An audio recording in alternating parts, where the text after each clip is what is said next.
जय हिंद दोस्तों। स्टडी 99 के इस यूट्यूब चैनल पर आपका स्वागत है। दोस्तों आज हम पढ़ेंगे जयपुर का कछुआ वंश। और जयपुर के कछुआ वंश को हमने पहले एक वीडियो बना चुके हैं, यानी हम अध्ययन कर चुके हैं पृथ्वीराज कछुआ तक। अब हम अगले शासक पढ़ने जा रहे हैं, तो वीडियो के अंत तक बने रहिए दोस्तों। शुरू करते हैं। सबसे पहले हमने देखा था कि यहाँ पर तेजकर्ण आता है, और तेजकर्ण का जो बचपन का नाम था वो दुलेराय था। उसके बाद में जो शासक बना था वो बना था कोकिलदेव। कोकिलदेव 1207 में यानी अमेर की अपनी राजधानी बनाता है। उसके बाद में जो शासक बनता है वो बनता है पृथ्वी सिंह। और पृथ्वी सिंह के बाद में जो शासक बनेगा वो बनेगा भारमल। और भारमल के बाद में जो शासक बनेगा वो बनेगा भगवान दास। इन सभी शासकों को ट्रिक के माध्यम से भी याद करवाया गया है, तो आप पहले वाली वीडियो जरूर देखना। अब हम आज जो पढ़ेंगे, हमने तेजकर्ण को पढ़ लिया था, कोकिलदेव को पढ़ लिया था, पृथ्वीराज कछुआ को पढ़ लिया था। अब हम पढ़ेंगे भारमल कछुआ। भारमल के बारे में जो भी प्रश्न आते हैं वो संपूर्ण देखेंगे। भारमल का सबसे पहले शासनकाल पूछा जाता है, तो इनका जो शासनकाल था वो था 1547 से 1574 ईस्वी तक। यानी भारमल का शासनकाल था 1547 से 1574 ईस्वी तक। सबसे पहले मुगलों की जो अधीनता स्वीकार करता है वह शासक ही भारमल है। सबसे पहले मुगलों की अधीनता स्वीकार करने वाला शासक कौन था, तो वो था भारमल। मुगलों की अधीनता स्वीकार की, सबसे पहले मुगलों की अधीनता स्वीकार करता है और अकबर से मिलता है। तो अकबर से कब मिलता है, ये मिलता है 1556 ईस्वी में। किसकी सहायता से मिलता है, तो यही प्रश्न पूछा जाता है कि किसकी सहायता, सबसे पहले भारमल की किसकी सहायता से अकबर से मुलाकात हुई थी। तो ये जो मुलाकात हुई थी वो हुई थी, यानी अकबर से जो मिलाता है उसका नाम लिया जाता है। दूसरी बार जो मुलाकात हुई वो चंगथाई खां के सहयोग से हुई थी, लेकिन जो पहली बार मुलाकात हुई थी वो मजनू खां के सहयोग हुई थी। मजनू खां के सहयोग से सबसे पहले ये मुलाकात करता है। कहां पर करता है, ये दिल्ली में करता है। दिल्ली के राजदरबार में जाता है अकबर से मुलाकात करने, सहायक संधि करने के लिए। तो बताते हैं कि यहाँ वहां पर एक बिगड़ैल हाथी होता है, उसका दिमागी संतुलन खो जाता है वो। तो क्या करता है कि सभी जो शासक थे वो वहां से भाग जाते हैं। लेकिन बताते हैं कि जो भारमल था वो ऐसी क्लास से निपुण था कि किसी भी यानी असंतुलन दिमाग खोए हुए व्यक्ति को या मतलब जानवर को काबू कर सकता था। तो हाथी को काबू कर लेते हैं, और जिससे अकबर बहुत ज्यादा प्रभावित होते हैं। और अंत में यानी अकबर कहता है मजनू खां को कि वह कौन शासक था जिसने, यानी वह कौन सा राजा था जिसने इसका हाथी को काबू कर दिया था, तो उसे मैं मिलना चाहता हूं। तो ये सबसे पहले मजनू खां के सहयोग से अकबर से मिलता है, वो मिलता है 1556 ईस्वी को। अब हम देखते हैं आगे की बात। पहली बार मिला, दूसरी बार इसकी जो मुलाकात हुई थी वो हुई थी 20 जनवरी 1562 ईस्वी में। ये कहाँ हुई थी, ये हुई थी सांगानेर में। और सांगानेर में जो हुई थी वो किसके सहयोग से हुई थी, ये हुई थी चंगथाई खां के सहयोग से। दूसरी बार जो मुलाकात हुई थी वो 1562 में हुई थी, चंगथाई खां के सहयोग से हुई थी सांगानेर में। बताते हैं कि अकबर है वो ख्वाजा मोइनुद्दीन चिश्ती, जिसे गरीब नवाज कहा जाता है, वहां पर यानी धोख लगाने जाते हैं, या फिर हम कहें कि वहां पर ये दर्शन करने जाते हैं। तो अकबर से दूसरी बार जो मुलाकात होती है वो होती है सांगानेर में रुके अकबर, तो वहां पर ये भारमल चला जाता है और सांगानेर में यानी शायद उसकी क्या करता है कि एक प्रकार से मुलाकात करता है, उसे सहायक संधि करने के लिए कहता है। तो चंगथाई खां के सहयोग से, जब चंगथाई खां के सहयोग से ये कहता है, तो अकबर है कि वो बोलता है कि मैं एक बार दर्शन करके आता हूँ, वापस आते समय देखेंगे। तो दोबारा जब हम ये वापस आता है तो ये अपनी पुत्री का भी विवाह कर देता है अकबर के साथ। उसका नाम है हरकाबाई। और हरकाबाई का विवाह करता है, वो कब करता है, तो ये करता है 6 फरवरी 1562 ईस्वी। 6 फरवरी 1562 ईस्वी को हरकाबाई का विवाह कर देता है वो अपने यानी अकबर के साथ है। और इनसे जो पुत्र की प्राप्ति होती है उस पुत्र का नाम है जहांगीर। अकबर और हरकाबाई से जो पुत्र की प्राप्ति होती है उस पुत्र का नाम है जहांगीर। जहांगीर का जो बचपन का नाम था वो था, यानी मूल नाम कहें या फिर बचपन का नाम कहें, सलीम था। और उसे प्यार से कहते थे सेकू बाबा। जहांगीर को प्यार से सेकू बाबा कहते थे, और इसके बचपन का नाम सलीम था। हरकाबाई और अकबर का ये पुत्र था। इसके बाद में हम देखते हैं कि जब इसकी शादी हुई थी 6 फरवरी 1562 को, तो अकबर के द्वारा उसे एक उपाधि दी जाती है और मनसबदार बनाया जाता है। मनसबदारी, ये जो मनसबदारी प्रथा थी, ये प्रथा मुगलों ने मंगोलों से सीखी थी। मुगलों ने कहां से सीखी थी? मंगोलों से सीखी थी मनसबदारी प्रथा। और 5000 का सबसे पहले जो राजपूत शासक यानी राजपूत शासक मनसबदार बनाया गया था वो कौन था? तो वो भारमल ही था। सबसे पहले 5000 का मनसबदार बनाया जाता है भारमल को, और इसे एक उपाधि दी जाती है। उस उपाधि का नाम है अमीर उल उमरा की उपाधि। अमीर उल उमरा की उपाधि, अमीर उल उमरा की उपाधि दी जाती है भारमल को। भारमल का शासनकाल 1547 से 1574 है। भारमल सबसे पहले दिल्ली में मुलाकात करता है अकबर से, और ये मजनू खां के सहयोग से मिलता है। दूसरी बार चंगथाई खां के सहयोग से सांगानेर में मिलता है। और इनकी जो विवाह सतली रही थी वो इंपॉर्टेंट है, सॉरी पहले बताई नहीं थी। तो ये जो विवाह कब हुआ था? 6 फरवरी 1562 को, लेकिन हुआ कहाँ था? सांबर में हुआ था। तो प्रश्न ऐसे ही पूछा जाएगा कि अकबर और हरकाबाई का विवाह सतली कौन सी रही थी? तो हमारा उत्तर रहेगा सांबर। सांबर में करता है, जबकि मुलाकात दूसरी कहां करता है? सांगानेर में करता है। इसके बाद में हम देखते हैं अगला शासक। अमीर उल उमरा की उपाधि हो गई। और जहांगीर, यानी जहांगीर जो का बचपन का नाम क्या था? तो जहांगीर के बचपन का नाम था सलीम। अब हम जो अगला शासक बनता है वो बनता है भगवंत दास। भगवंत दास, हमने देख लिया था कि दूल्हे को हमने कोकिल पर बिठाया तो पृथ्वी पर गिरा, भार बढ़ गया तो किसने उठाया? भगवान ने उठाया, तो भगवंत दास आ गया। भगवंत दास का शासनकाल पूछा जाए तो इनका जो शासनकाल है 1574 से 1586 यानी 86, 74 से 1586 है वो भगवंत दास का शासनकाल है। भगवंत दास ने अपने पिता की तरह, जैसे यानी भारमल ने अपने पुत्री का विवाह किया था अकबर के साथ, उसी प्रकार भगवंत दास ही अपनी पुत्री का विवाह करता है, जिसका नाम है मानवाई। मानवाई का विवाह जहांगीर के साथ किया, उसका क्या नाम है? मानवाई। मानवाई, और मानवाई का जो विवाह किया था वो किया था जहांगीर के साथ। जहांगीर के साथ, और जहांगीर और मानवाई से जो पुत्र की प्राप्ति होती है उस पुत्र का नाम है खुरम। खुरम, खुरम, या फिर हम कह सकते हैं शाहजहां। शाहजहां या फिर खुरम। खुरम की जो प्राप्ति हो यानी पुत्र प्राप्ति होती है, और खुरम है वो अपने पिता के यानी विद्रोह कर देता है, पिता के विरुद्ध विद्रोह कर देता है, जिसके कारण जहांगीर है वो खुरम को मरवा देता है। और इसका जो सहयोग कर रहे थे खुरम का, वो कर रहे थे सिखों के 5वें गुरु। सिखों के जो 5वें गुरु थे उस गुरु का नाम है अर्जुन देव। गुरु कौन थे? अर्जुन देव थे। अर्जुन देव ने यानी इसका सहयोग किया था खुरम का। तो अर्जुन देव को क्या करवा देते हैं? फांसी दिलवा देते हैं, फांसी लगवा देते हैं। कौन? जहांगीर लगवा देते हैं। और ऐसा बताते हैं कि मानवाई भी ये काफी हेवी ड्रिंकर था, यानी ज्यादा शराब का सेवन करता था। इसलिए मानवाई भी परेशान हो जाती है, स्वयं आत्महत्या कर लेती है। ऐसा बताया जाता है कि ये अपने पुत्र को भी मार देती है, लेकिन किताबों में अलग अलग आता है। जैसे किसी किताब में आता है कि खुरम को यानी फांसी दिलवा दी थी जहांगीर ने, और साथ में अर्जुन देव को दिलवा दी थी। लेकिन कुछ किताबें छापती है कि मान सिंह जो मानवाई थी वो स्वयं जहर पी लेती है और अपने पुत्र को भी मार देती है। लेकिन मानवाई कुछ किताबों में कहा जाता है इसे पुत्र हंता माता कहा जाता है मानवाई को। तो भगवंत दास है वो 1574 से 1589 इसका क्या है? शासनकाल है। और मानवाई का अपना विवाह जहांगीर के साथ करता है। जहांगीर और मानवाई से जो पुत्र की प्राप्ति होती है उसका नाम खुरम है। खुरम जिसका सहयोग कर रहे थे अर्जुन देव, तो अपने पिता के विद्रोह कर दिया था विरुद्ध में, तो इसे क्या दे दी जाती है? फांसी दे दी जाती है। मानवाई को क्या कहा जाता है? पुत्र हंता माता। अब हम देख ले, अब हम सबसे पहले तो क्या देखते हैं?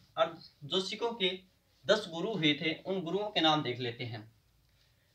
आपको पता है सबसे पहले कौन थे और 10वें कौन थे? दूसरा, तीसरा, चौथा, 5वां, 6वां, 7वां, 8वां और 9वां।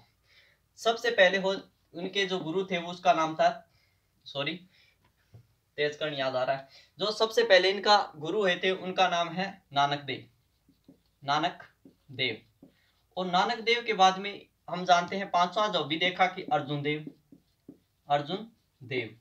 और इनके 10वें गुरु अंतिम थे गोविंद सिंह, जिन्होंने गुरु परंपरा की समाप्ति कर दी थी, गुरु परंपरा की समाप्ति कर दी थी और गुरु ग्रंथ साहिब को ही गुरु घोषित कर दिया था, गुरु गोविंद सिंह है, गोविंद सिंह। अब हम देखते हैं नानक सबसे पहला, नाना सबसे पहले होता है तो नाना सबसे पहले हो गया। जैसे अन,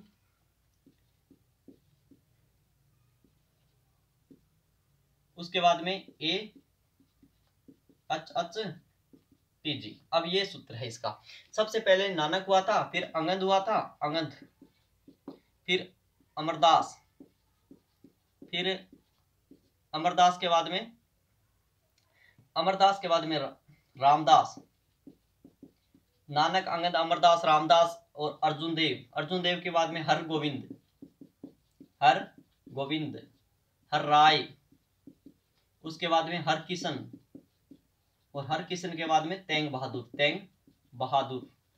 तो ये सिखों के 10 गुरु हुए थे। सिखों के गुरु यानी आप लिख सकते हो सिखों के क्या है, ये सिखों के गुरु है, सिखों के गुरु नानक, अंगदास, अमरदास, रामदास, अर्जुन देव, हर गोविंद, हर किशन, हर राय, तेंग बहादुर और अंतिम थे गुरु गोविंद सिंह। अब हम देखते हैं अपने नेक्स्ट टॉपिक पर बढ़ते हैं। तो भगवान दास के बारे में संपूर्ण बातें देख ली। इसके बाद में जो अगला नेक्स्ट शासक बना था वो बना था मान सिंह। कौन बना था अगला शासक, वो जो छठा शासक हमारा वो है मान सिंह। मान सिंह इंपॉर्टेंट शासक है, मान सिंह, और परीक्षा की दृष्टि से वेरी वेरी इंपॉर्टेंट शासक है वो मान सिंह है। मान सिंह का जो शासन काल है वो 1500 यानी 86 से 1586 से, मान सिंह का जो शासन काल है वो है 1586 से 1614। 1614 एलिचपुर अभियान के दौरान इनकी मृत्यु हो जाती है और इनका शासन समाप्त हो जाता है। अब हम देखते हैं मान सिंह के बारे में। मान सिंह का सबसे पहले हम जन्म देख लेते हैं। इनका जो जन्म हुआ था वो हुआ था 1550 में मोजम्माबाद, मोजम्माबाद, मोजम्माबाद यानी हमारा जयपुर ही यानी आमेर, ठीक है। तो सबसे पहले इसका आमेर नाम, उसके बाद मोजम्माबाद में 1550 में मान सिंह का जन्म होता है। मान सिंह है वो सबसे पहले हम कहे कि एक प्रकार से मुगलों का सबसे विश्वास पात्र शासक कौन था, मान सिंह ही था। मान सिंह है वो, जैसे उसके दादाजी कौन थे, भारमल, पिता कौन थे, भगवान दास। अब उसी के यानी भगवान दास के साथ चले जाते हैं ये कौन, मान सिंह, उसके राज दरबार में। तो सबसे ज्यादा जो मुगलों की यानी अकबर की जो सेवा की थी लगभग 52 वर्षों तक, 52 वर्षों तक मुगलों के साथ रहने वाले शासक कौन है, मान सिंह है। मान सिंह का जन्म 1550 मोजम्माबाद में होता है। 1500 यानी 52 वर्षों तक लगभग ये सेवा करता है। तो अकबर इसे एक उपाधि देता है, मान सिंह को अकबर एक उपाधि देता है, वो उपाधि देता है दत्तक पुत्र, यानी इसे कहता है अकबर, क्या कहता है, फरजंद कहता है, फरजंद। और फरजंद का जो अर्थ होता है वो होता है पुत्र। तो अकबर इसे क्या मानता था, लगभग 52 वर्षों तक यानी सेवा करता है तो अकबर इसे पुत्र मानता है, इसे फरजंद कहता है। तो फरजंद का अर्थ होता है पुत्र।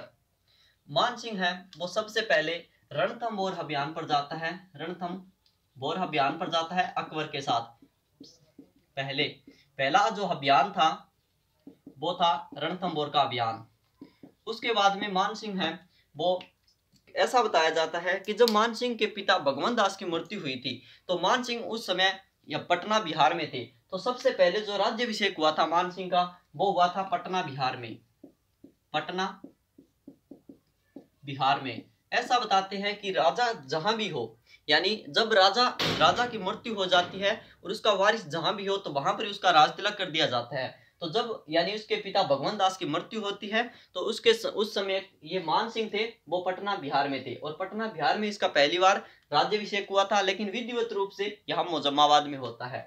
उसके बाद में हम देखते हैं मान सिंह के बारे में। तो यह सबसे पहले रणथंबोर अभियान पर जाता है अकबर के साथ, पटना बिहार में इसका राज्याभिषेक होता है और मूल रूप से जो मोजम्माबाद में होता है। इसके बाद में हम देखते हैं मान सिंह है उसकी पत्नी का नाम था कनकावती, कनकावती। और कनकावती के कहने पर यह मान सिंह है वो एक मंदिर का निर्माण करवाता है। इसके पुत्र का नाम है जगत सिंह, जगत सिंह। और जगत सिंह की मृत्यु हो जाती है तो उसकी पत्नी कनकावती के कहने पर जो मंदिर का निर्माण करवाता है उस मंदिर का नाम है जगत शिरोमणि मंदिर, जगत शिरोमणि मंदिर। जगत शिरोमणि मंदिर का निर्माण करवाता है और बताते हैं कि इस मंदिर में वह प्रतिमा लगी है जिसकी बचपन में मीरा पूजा किया करती थी। कहाँ? चित्तौड़गढ़ में। चित्तौड़गढ़ में जिस यानी कृष्ण की प्रतिमा थी उसकी मीरा बचपन में पूजा करती थी, वही प्रतिमा यहाँ लगी हुई है जगत शिरोमणि मंदिर में। जगत शिरोमणि मंदिर का निर्माण करवाया था मान सिंह ने अपनी पत्नी कनकावती के कहने पर। अब हम आगे देखते हैं। ये मान सिंह है वो बिहार में रहते हुए मान सिंह को यानी अलग अलग क्षेत्र में इसे सूबेदार बनाया गया था। जैसे उसे गुजरात का सूबेदार बनाया गया था, बिहार का सूबेदार बनाया गया था, बंगाल का सूबेदार बनाया गया था। ये बिहार में रहते हुए यहाँ पर एक नगर बसाता है, उस नगर का नाम है मानसिंह नगर, मानसिंह नगर। और बंगाल में रहते हुए एक नगर बसाता है, उस नगर का नाम है अकबर नगर, अकबर नगर। बिहार में मानसिंह नगर बसाता है और बंगाल में अकबर नगर बसाता है। बंगाल में रहते हुए इसके 3 पुत्र मारे जाते हैं और बंगाल को ये 3 भागों में बांट देते हैं। तो उन भागों के नाम है जैसे वीरभूमि, मानभूमि और सिंहभूमि। वीरभूमि, मानभूमि, सिंहभूमि। वीरभूमि, मानभूमि, वीरभूमि, मानभूमि और सिंहभूमि। वीरभूमि, मानभूमि, सिंहभूमि 3 भागों में बांट देते हैं, 3 पुत्र मारे जाते हैं और 3 बारी बंगाल का सूबेदार बनाया जाता है। उसके बाद में हम देखते हैं कि मान सिंह एक आमेर में कला लेकर आते हैं जिस कला का नाम है ब्लू पोट्री कला, ब्लू पोट्री, ब्लू पोट्री कला। ये कौन लेकर आए थे? ये लेकर आए थे मान सिंह। कहाँ लेकर आते हैं? आमेर में। और पर्शिया ईरान से ब्लू पोट्री कला को अकबर लेकर आता है और ये आगे कौन लेकर आते हैं? मान सिंह लेकर आते हैं। ठीक है। उसके बाद में हम देखते हैं मान सिंह है वो जब हल्दी घाटी का युद्ध होता है, हल्दी घाटी का युद्ध इंपॉर्टेंट युद्ध है, हल्दी घाटी का युद्ध। और ये जो हल्दी घाटी का युद्ध है ये हुआ था राजमंद में। हल्दी घाटी का युद्ध होता कब है? तो ये होता है 21 जून, 18 जून 1576 भी आता है, 21 जून 1576 में होता है। और ये गोपीनाथ शर्मा के अनुसार, गोपीनाथ शर्मा के अनुसार होता है 21 जून 1576 या कहीं भी आता है 18 जून 1576। 21 जून 1576 या 18 जून 1576 को हल्दी घाटी का युद्ध होता है जिसमें नेतृत्व कौन करता है? अकबर की तरफ से यानी मुगलों की तरफ से जो नेतृत्व करता है वो मान सिंह राजा करते हैं। और ये हल्दी घाटी का युद्ध किसके मध्य होता है? तो प्रताप और अकबर के मध्य होता है वैसे तो, लेकिन जो मुगलों की तरफ से नेतृत्व किया था वो किया था मान सिंह ने। अब जो हल्दी घाटी का युद्ध है उसका डिटेल से तो हम पढ़ेंगे जब हम महाराणा प्रताप को पढ़ेंगे यानी मेवाड़ का इतिहास पढ़ेंगे उस समय। तो आशा करता हूँ आपने ये सब सीख लिया होगा। अगला जो शासक बनेगा वो बनेगा भाव सिंह है। भाव सिंह ज्यादा इंपॉर्टेंट नहीं है। इसके बाद में जो शासक बनेगा वो है भाव सिंह। भाव सिंह परीक्षा की दृष्टि से इंपॉर्टेंट नहीं है, लेकिन इसका जो हमने सबसे पहले तेजकर, कोकिलदेव के बाद में पृथ्वी सिंह, बारमल, भगवंत दास, मान सिंह और अब हम जो शासक होगा वो होगा मिर्जा राजा जय सिंह। यानी मान किया तो जय हुई, मिर्जा राजा जय सिंह। और ये जो मिर्जा राजा जय सिंह है उसको हम नेक्स्ट वीडियो के अंदर देखेंगे। तो आशा करता हूँ वीडियो आपको पसंद आई है। यदि आपको इतिहास अच्छा लगा और ऐसे ही वीडियो देखनी है तो चैनल को लाइक करें, चैनल को सब्सक्राइब करें, आगे शेयर भी करें। जय हिंद, जय भारत। मिलते हैं नेक्स्ट वीडियो में।